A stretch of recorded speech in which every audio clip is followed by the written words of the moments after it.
We're here at Revel Cider in Guelph. Tarek's joined us. It's the end of the holiday season, just before New Year's. It's funny because I was here pretty much 2 years ago to the day, a couple days after you've moved in. Yeah. A little different now. Tell me a little bit of where we are and what you're doing here. For sure. So since you were here last, we got a few more barrels. We're up to about 50 now. I don't know if we've gotten any more tanks since you last came in. We've definitely gotten some piecemeal here and there, but I can't remember exactly what was in here when you were here, but some racks and stuff as well. So yeah, we're just we're packaging a lot more. We were gearing up for our retail store open, which is now online, so it's all 100% online store. Walking in, the first thing you notice as you come in on the doors is all of the barrels here. And this is obviously your sort of end of the line production for what you're doing in the barrel aging process. You come out with content all the time. What do you have here that I guess maybe over the next year or two you're going to be looking at releasing? For sure, yeah. So we've got a couple barrels with some fruit in them. A couple barrels of cider with crabapple pomace in them. So we hooked up with a forager this year, and he's been finding, he finds everything. He, to give you an example, he almost got arrested once for trespassing on a farmer's field and picking apples. But they were just crab apples. It was okay in the end. But yeah, he's found like really, really tannic pear varieties, which are pretty exciting. We actually just took that out of barrels a couple weeks ago, and so that's conditioning right now for release in the next few months. Yeah, what else have we got here? We've got a couple spirit barrels still, some tequila barrels with elderberries, for example, and some barrels just with Perry and Chardonnay barrels. Seems to be a really, really nice mix that we've had going for a little while now. And yeah, just a bunch of one-off projects. And then you walk a little further and you get to your canning and packaging process here. Yeah, so this area of the cidery is all it's packaged product, but for the most part unlabeled. So a lot of these bottles are conditioning. A lot of these cans are conditioning as well too.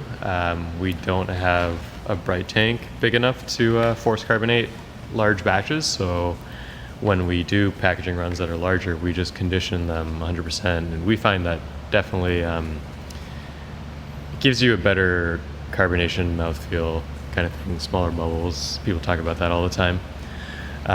Yeah, so we've got some. This is like probably the most exciting part of the cidery for me, because these are all the things that'll be released in the near future. So as you can see, we've got some cherry wine, Chardonnay and Riesling. So we are making wine more these days. The Chardonnay was fermented with Brett. The Riesling was spontaneously fermented. We also have a Riesling pet nat. So we've got one pallet of Riesling there, which was from 2017. And then we've got 2018 Riesling as well that we did in a slightly different bottle, so 750 ml bottle. That nice curved shape though that we have kind of owned. But this is a pet nat Riesling with 3 weeks of skin contact as well, which is super exciting. And people may or may not know you came into the process at a winery, right? And then you moved to cider on your own? Kind of, not quite. So I rented space at West Avenue Cider when I started. Okay. And so he wasn't really making wine when I was there.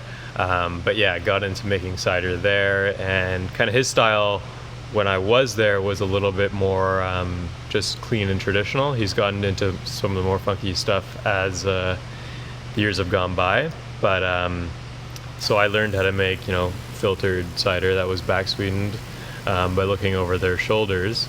But coming into our own space, we got to really experiment with different yeast strains, and then eventually landed on spontaneous fermentation or non-selected yeast fermentation was it's kind of where we ended up, just because those were the things that were tasting best.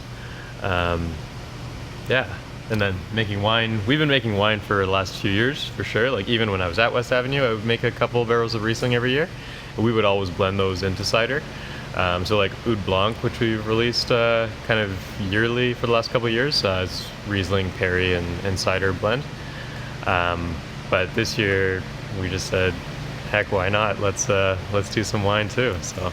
And you've got a little bit of space, but again, from the time that we're first here 2 years ago to now, not that much. Yeah, we filled it out for sure.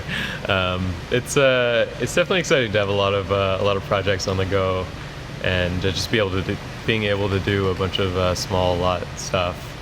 And now with the retail store as well, we can bottle off whenever we have a new release, a couple 100 liters, and put that up on the website, and yeah, people can have it at home as well. So it gives people a really good chance to get something that maybe if it was only available at one or two spots for a week, and you're out of town or you didn't know it was there, right. To chance to really kind of come back and experience some new things. So that's really good. Why don't we'll continue walking on here. What's the size of the whole place here? Yeah, so this is a 8,000 square foot warehouse, one room, as you can see. And we made about 100,000 liters of cider last year, and we split that up into, maybe 45 different brands over the last year. Some of them, brands that we make more consistently, like Time and Place and Spirit of the Woods, but then a lot of one-offs as well. One thing that's kind of fun for us for this year. So in the last few years, what we've done is we just made bulk cider in 5,000 liter vessels, and then drawn off 1,000 liters at a time, and added whatever botanicals or fruit or spices we're going to do in a 1,000 liter vessel. But at this point, we've developed relationships with farmers, and are able to buy larger amounts of cherries and peaches and things like that. So we're now fruiting our 5,000 liter tanks, so you can even see the bottom of the tank. That one there, for example, all that orange is just like peach and nectarine puree that we made in-house from fresh fruit. Pitted them all over a course of a week and then pureed them all. But yeah, stuff like that is pretty fun these days. And you've grown not only yourself doing all the work here, you've added a couple other people in the process, correct? One other person, yeah. So Stephen is now helping us with the cider making as well as sales. He's kind of doing a bit of everything, just like I do. That's kind of how it goes when you're a small team. But yeah, for now we're a team of two. Hoping to bring someone on next year to help with the online store, but we're still we've only been live for 2 weeks, so we're definitely still learning a lot about the online. You've got a whole bunch of the 1,000 liters and then the 5,000 liters. How much would you say you typically have at a given time? Yeah, probably about 100,000 liters. With cider, just like with wine, you bring in all your fruit when the fruit is ready to harvest. So you sit on your entire year's inventory, always, essentially. And right now, of course, we've had a couple of pressings already because it is December. We tend to get our first pressing of Perry in October, or pear juice, I should say, and then cider kind of starts to come in towards the end of November, right through till January. So we'll have one more press in January, and that'll be it this year. I think this year we might not press as much cider because until we get some stainless tanks, because there is an issue with our tanks are fairly oxidative, and we don't want everything to go to vinegar essentially. So bringing in too much inventory could be a problem if we couldn't package it fast enough. And you've always been someone who's done a lot of collaborations with a bunch of people. Can you tell me? I know the workspace. You've got some involvement with different groups here as well, but also the products. For sure, yeah. So we've had a couple exciting projects with breweries this year, a few different collaborations. But the most exciting thing right now is that we've actually gotten to do some of the collaborations on our end. So instead of the brewery getting to release it, we get to release some of these. So one that we did with Bar Hop, Bar Hops a Bar in Toronto, but they also have a brewery in one of their new locations, and they make a lot of like kind of dry barrel-aged saisons, some Kvike fermentations as well. So we actually got some beer, and I might not be remembering this exactly right, but I believe the 2 barrels of beer that they brought here, one of them was fermented with Kvike and another was a Brett Saison. And we blended that with cider and perry. The cider portion actually was a swaff, so cider aged on strawberries, cherries, and gamay skins. And then the perry portion was aged on Riesling skins, so there's just a lot of fruit in this whole batch. But we put that into 750 ml bottles, and we're going to be hopefully releasing that towards the end of January. It's tasting really, really nice, and we'll do a little event with Bar Hop at their bar as well when we release it. And then we've got a collaboration with Burdock as well, another brewery in Toronto. They do a bunch of different delicious beers, but I think they're probably most known for their grape beer hybrids.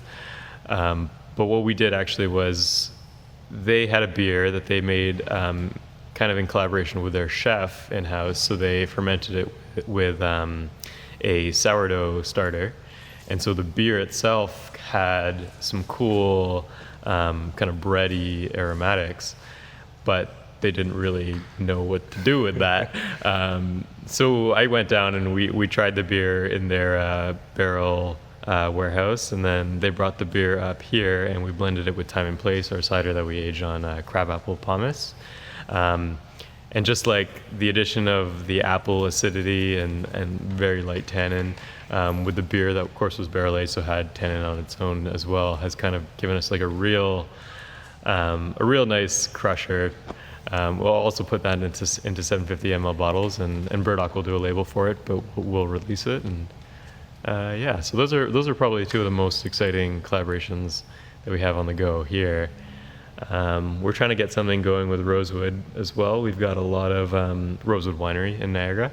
We've got a lot of our grapes came from there this year, namely Riesling. But we also brought in a lot of skins from them as well. So the gamay skins I mentioned earlier and the Riesling skins also came from them. But yeah, I haven't quite figured out what that collaboration looks like yet. We're at the end of 2018, going into 2019. Did you have something that you really liked this past year that you're hoping to bring back next year, and you would encourage someone to really take a chance and have a try on it? Definitely. There's a couple things for sure. Luna, our orange wine release. So we made orange wine just being white wine made like a red wine, so white wine with white grape skin contact.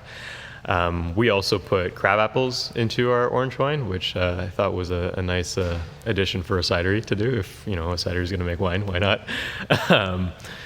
But that was a really gorgeous release, super textural, kind of had this like warmth to it almost, but not boozy. It also had like those green pepper pyrazine kind of notes to it too, and that was really, really just a cool release, super textural. We also did some pet nat, so we called it Soma, and last year we did. So the fun thing with our pet nat was that we actually put 4,000 liters of juice outside, let it freeze in the winter, concentrated to 1,000 liters, and then fermented that and packaged it pet nat style, finishing the fermentation in the bottle so it's naturally carbonated with no sulfur whatsoever, or filtration or preservatives for that matter. And that turned out to be a really, really cool product. It's got some texture. It's actually got some residual sweetness because the fermentation didn't quite finish the whole way through, which can happen when you have higher ABV fermentations. They start to stress the yeast out, and because we of course concentrated this juice 4 times, it ended up around 12%. But it's a really cool natural way to keep some of those residual apple sugars without the use of preservatives or anything else or filtration. So Soma was a super exciting release for us, and we'll definitely release some more again next year if we get the right conditions this winter. Yeah, so you've got some juice hiding outside is what you're saying somewhere. Not yet. We're hoping to do that for the January pressing. Today is super warm, so had we put some juice outside, it probably would have finished fermenting. Fair. And I guess as we wrap up, where can people find more information and where do they get Revel now? Yeah, for sure. So we're still selling to your bars and restaurants in different cities across the province. But if you're in Ontario and you'd like to buy it for home consumption, you can go to revelcider.ca. We're hoping to figure out some better shipping discounts next year, but right now we're doing $15 flat rate shipping on full cases of either 6 or 12 bottles, or free shipping on orders $150 or more. Excellent, and I wish you all the best as we go into 2019. Thanks so much. Appreciate that.